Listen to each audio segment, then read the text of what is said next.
So this video is going to be completely raw and unedited. I'm not going to go back and put jump cuts and music and titles. I'm just going to say it like it is. And at the recording of this, I don't know what the title's going to be. Is it going to be something like, I mean, obviously it's got a title now because you have to put something in there for YouTube. It's not going to be tagged, it's not going to be a description. Just going to put it up there under the vlog part. At this moment, I've got 222 subscribers. I've had my YouTube channel for 13, 14 years. Like, it's been around since the start, right? Almost. And, like, here's a little timeline, just a 20-year timeline, right? 99, I graduated, right? In 2002, I served a mission for my church, for the Mormon church, went up to Florida and just gave it all, right? That wasn't the best experience either, you know? I looked up to missionaries as being fucking heroes, and they weren't. And, I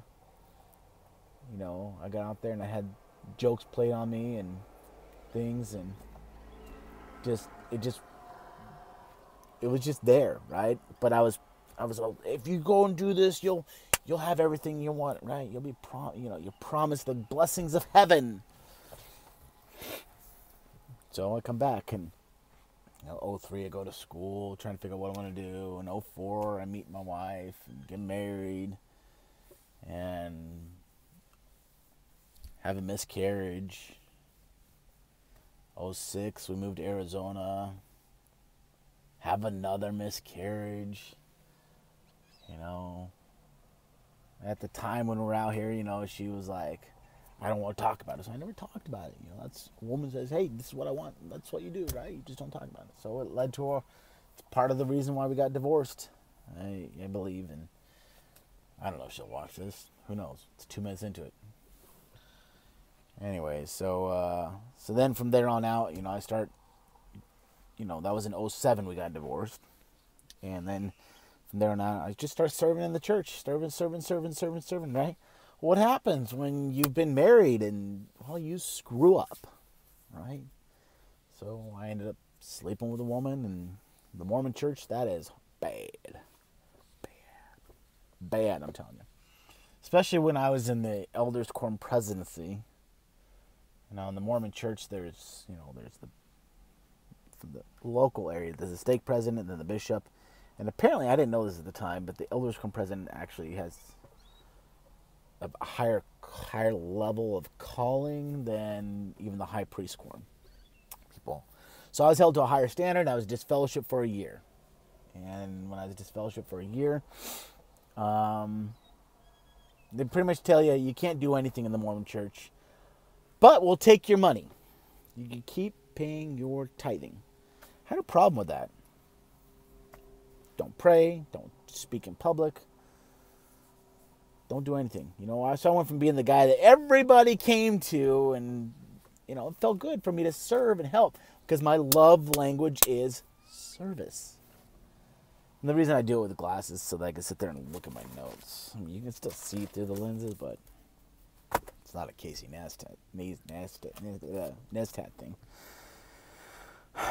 So, got kicked out, basically. Kicked out. It wasn't excommunicated. So I went through the process to sit there and try and go back to church, right? To be a good boy. And as I did that, I moved from Mesa to Chandler, but I kept my records over in Mesa to sit there and try and just finish up the process because it's only like 2 more months. I want to start all over. Not start over, but I didn't want to have to explain it to another huge group of people to sit there and have them make that decision.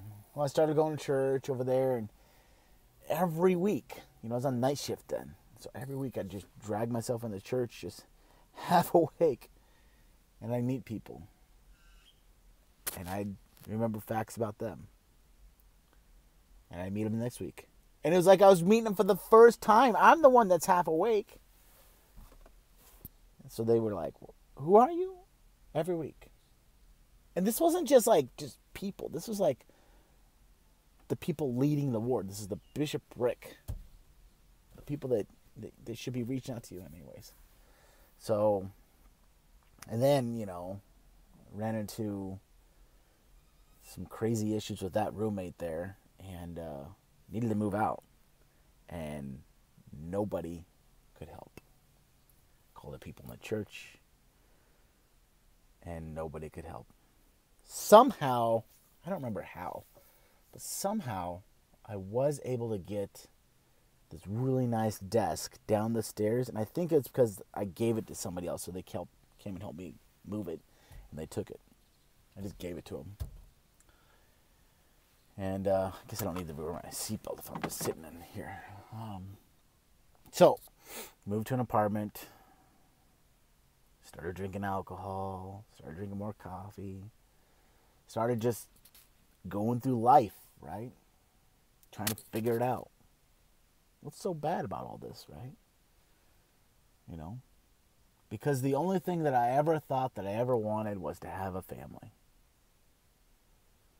To get married, to have some kids, to just, hey, this is who I am. This is what I want, right? And it was. I still would love to have my own little family. But I watched a movie a few years ago, Collateral Beauty with Will Smith, and sometimes there was a line in there that says sometimes the influence you have on kids is necessarily not going to be your own kids. And so, not to jump ahead too much, but, you know, I hope to influence little Michael his whole life in a good way. But I still would love to have my own little family, but as I date, and as I go through that, it sucks. You know, you get to know somebody, and they get to know you, and then they're like, the grass is greener over here, right? Whatever, right? You know, I keep trying to serve and trying to do things for other people. And I got a point to this video. This isn't just me ranting and raving, and who knows who's even watching still, right? We're 7 minutes into this. Like I said, unedited, nothing chopped. I'm just going to post this. But see, like I said, I got some notes. So, 2011, 2012, get back to church, started asking questions, but I walked away and just said, I'm going to see how the rest of the world lives, right? So then in 2015, I go to a Tony Robbins event, and I'm like, wow, this is really good. Really impacted my life in a good way. So I started just serving there, right? I go crew, and I just gave it my all.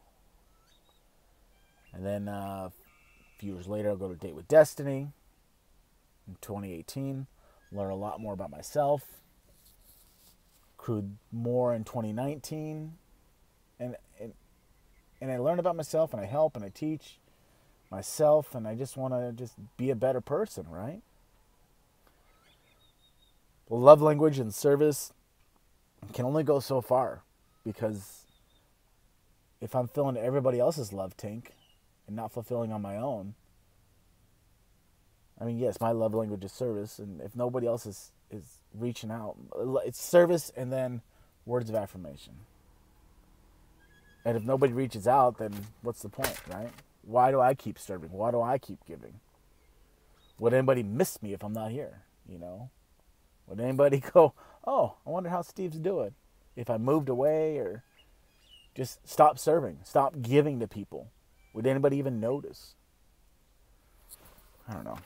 Like, what's the point? Like, you know, I can't have a serious conversation with a lot of people because they're so wrapped up in politics, or they're so wrapped up in Black Lives Matter. They're so wrapped up in major issues that really, and you look at the circle of influence, if your circle of influence is here, right? And it's your work, your school, your play, your kids, but yet way out here is like Black Lives Matter and politics. And then way out here that you can't even get in the video is like global warming and whatever, right? Worry about what's here. And that's what I want to try and do. But all this I hear, the politics, everybody else is letting that affect this. And what's the fucking point if you can't control this? If I'm sitting here trying to sit there and just go, how could I help you be better here? How could I be better here? But everybody's worried about what's here. Who cares? right? Like, if I stop serving you and I stop doing things for you, who gives a fuck? You know, people don't come visit me, but I go visit them, or I used to do it more. I've stopped a lot this year. I've stopped reaching out to people because I'm sick and tired of being constantly challenged. Hey, I challenge you to do this. I challenge you to do that. I want you to do this to be better. What's the fucking point? If it's so one-sided, I can't be the only one who's watching these Tony Robbins, Jim Rohn church videos from whatever church, or any positive influence, or any Gary Vaynerchuk, or any one of these videos, sit there and say, you should do better. And nobody else does it. I can't be the only one who's trying this.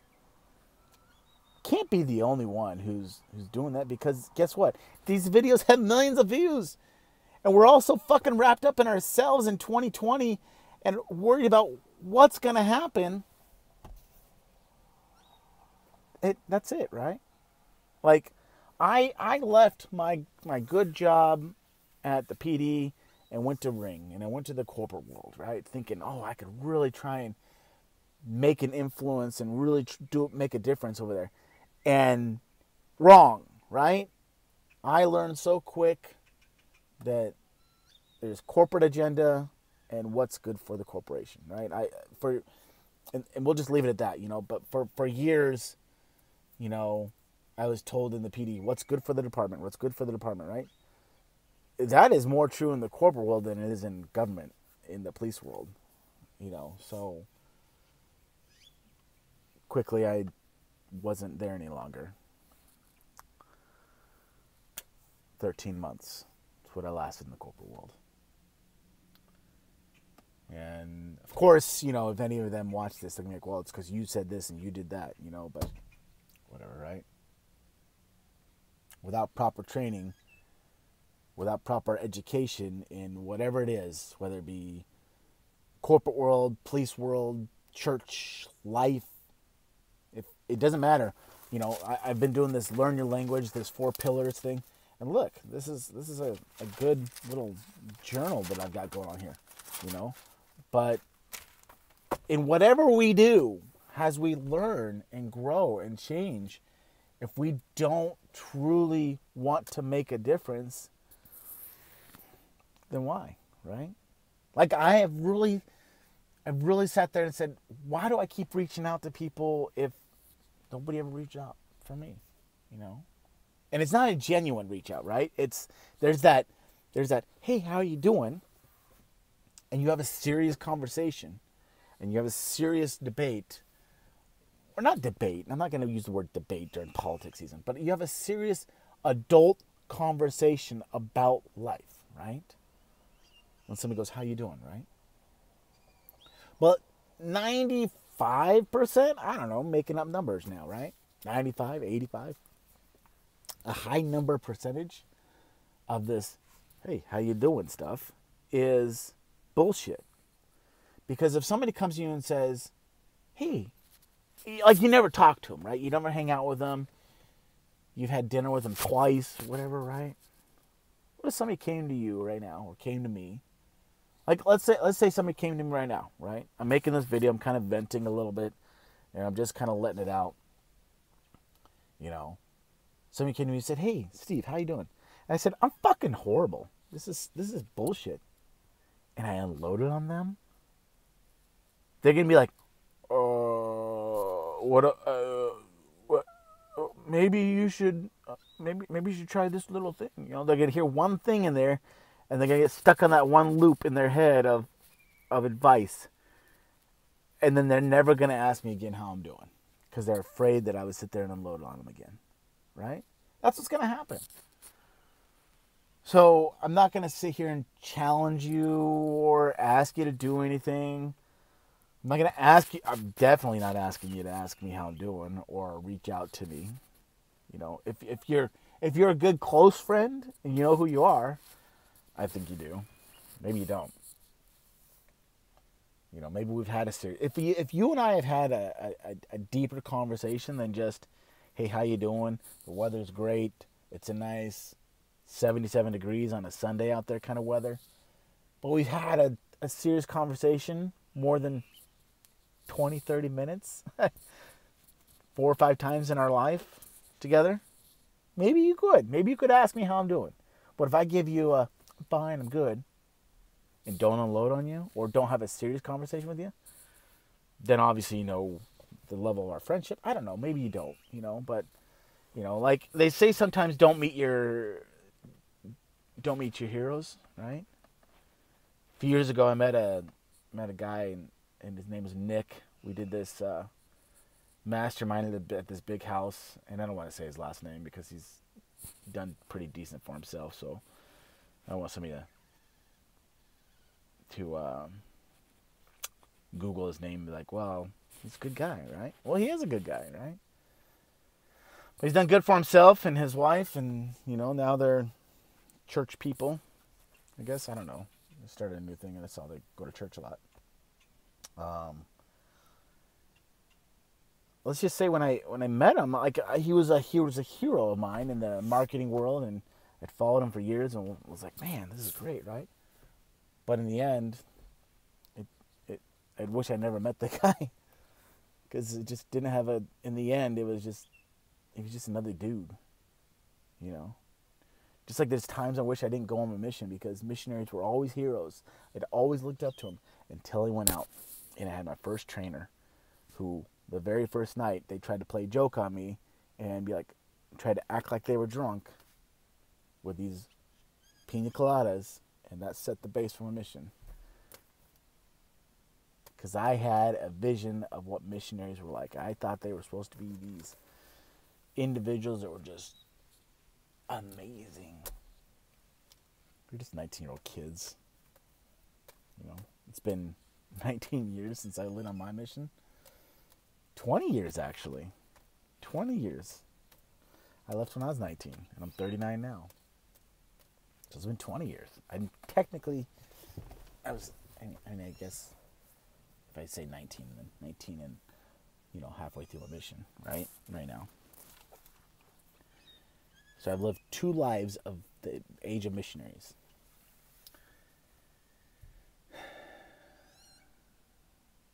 So, I guess what am I trying to say to you? If you're still watching at 17:54, is when you have a conversation with somebody and you genuinely want to have that conversation.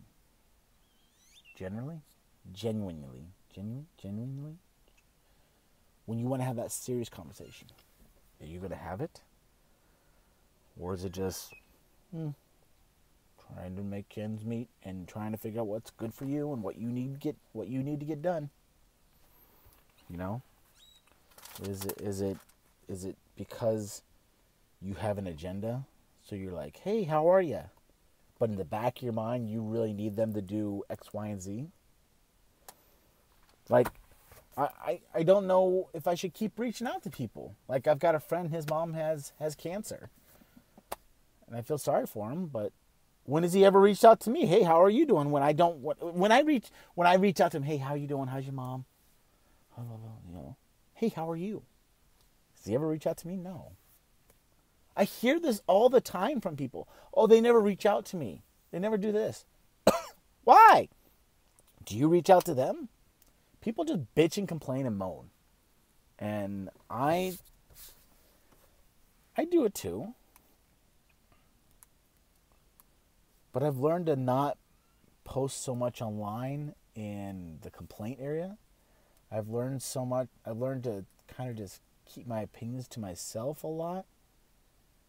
And it's probably hurting me in my own heart and soul more. But as I brain dump and I put it in my little notepad here, and it's not a fancy journal, it's just a little wire thing, but it's something I could carry around and brain dump. You know, I realize and I learn about this process of life that if people really care, they would just do it. And I generally do care about people. There's people that go around and go, I hate people. Why do you hate people? Why do you hate them so much? What do they do to you? That person did nothing to you. You know, I've heard it more than once where people are like, I was never racist, but Black Lives Matter is making me racist. Well, how do we let this not affect us, you know? But the words and feelings and the energy that come from different people, you know, I'm one of those people that does. You know, I don't really care about politics. I don't really care about, you know, the big stuff like that stuff. Global warming. That doesn't, for whatever reason, that doesn't affect me as much as here, right? So if Trump or Biden says X, Y, and Z, whatever, right? What I have to worry about more is the next police chief that comes on into my department. You know, we just learned that Rod Bell is going to retire here in December, and they're going to bring in a new chief. So whatever that chief says, that's going to have more of an influence on me and my life and my job and the outcomes than anything else, right? Not anything else, but a big part of it, right? Who I talk to on a dating app is going to have more effect than what Trump or Biden or Harris or Pence or Pelosi or whatever these people all say, right? That's what's going to have a bigger effect than anything else on me. That's the Peoria police on the CCV safety and security cart. That's where I'm doing this video from. The parking lot of CCV in Peoria. So, I guess I just want to end this video because it's been going on for 22 minutes and 16 seconds. If you're still watching, you're like, oh, he's still talking. And I guess I just want to just say that I hope that if you, not challenging you or any of that shit, just saying be genuine in however you live life. Be genuine in either you're reaching out to people in your private life, you know. Tony says something like, I can't remember the exact line. What we repeatedly do in private is how we live in public now. What we repeatedly do in private is how we do one thing is how we do everything. I don't know. I have friends that go online and they post on social media, right? And they post about their problems. You know, hey, their kids are in the hospital or whatever, right? I've seen this. You reach out and you're like, hey, what can I do to help? No, nothing. What the fuck you posting then for? Just to get attention? There's people that just want attention. There's people that just want you to reach out, and people that generally care and people that don't care. I don't know where I'm at this point, you know, if I'm going to keep caring so much because nobody cares to reach out to me. When was the last time you called me? I'm not going to ask you to call me. I'm not going to ask you to text me, email me, you know, whatever, right? If you know me and you know my information, and reach out, right? But if you've watched 24 minutes into this video, cool. But I see the clock up there. That's why I keep calling out the exact time. I end every one of my videos with ignite your legacy, right? I really wish I could ignite my legacy. And I really want to. But what's my legacy? What am I leaving behind in this circle of influence? What am I teaching people? What am I helping them to do? Not out here, but here, in this circle of influence. Who am I going to help? And who are these videos even helping? Are they helping me? Are they helping you? Are they, who knows, you know? I mean, I've bought nice fancy gear and I'm recording this on my phone and the cheap Apple headphones. And I'm just going to throw it up unedited. So, You do you. And actually, as I'm sitting in the CZV parking lot, there was a sermon a while back, and they said, "You do you." And he gave a whole thing about why that's not good, but that was interesting. They say that here. But I just want you to be happy. And if that being happy is me as an influence in your life, then let's talk and have a genuine conversation. Because if we're just here, hey, how are you? How's the weather? How are you? How's the weather? How are you? How's the weather? Then we're just going to be level and plateau our whole life. But we should be both helping each other out, right? So if we're both kind of facing the same direction, hey, how are you? Hey, how are you? And we're moving up, right? So you should be, like I said, so let's say this is both you and I, right? And we, hey, how are you? Hey, and we're going up the mountain. We're helping each other up. That's what this should be about. It shouldn't be about anything else other than, hey, how are you? And I'm helping you out. Because as I help you, you help me. That's how this works. So round and around we go. You're not paying me for my service of coaching you and paying me for my service of doing video editing for you, but we're helping each other out, right? We're being better people. We're giving back. So ignite your legacy however you want it, whether it be you have people in your life that you want to help and you've actually watched this 26 and 4 minutes and 44 seconds all the way through, or nobody's watched it.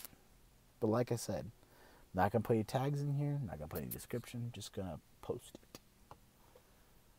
So, have a good day, have a good week. And I'm curious, if you do want to reach out, you know how.